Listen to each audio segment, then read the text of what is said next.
అన్ని డిపార్ట్మెంట్లకు తెలంగాణ ప్రభుత్వం కీలక సూచన చేసింది. డిసెంబర్ 31 లోపు ప్రైవేటు భవనాల్లో అద్దెకు లీజుకుంటున్న ప్రభుత్వ సంస్థలు, యూనివర్సిటీలను ప్రభుత్వ భవనాలకు మార్చేందుకు చర్యలు చేపట్టాలని ఆదేశించింది. విభజన టైంలో ఏపీకి ఇచ్చిన భవనాలు కొంతకాలంగా ఖాళీగా ఉంటున్నాయని, వాటిని వినియోగించుకోవాలని తెలిపింది. 2026 ఫిబ్రవరి 1 తర్వాత ఏ సంస్థకు పే అండ్ అకౌంట్స్ డిపార్ట్మెంట్ అద్దెలు, లీజులు చెల్లించకుండా చర్యలు తీసుకోవాలని ప్రభుత్వం ఆజ్ఞాపించింది.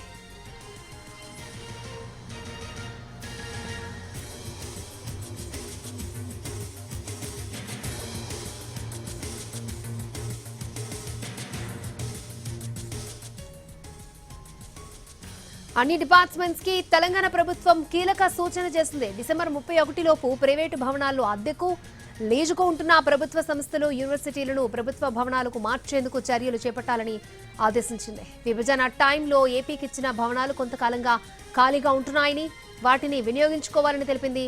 2026 ఫిబ్రవరి 1 తర్వాత ఏ సంస్థకు పే అండ్ అకౌంట్స్ డిపార్ట్మెంట్ అద్దెలు, లీజులు చెల్లించకుండా చర్యలు తీసుకోవాలని ప్రభుత్వం ఆజ్ఞాపించింది.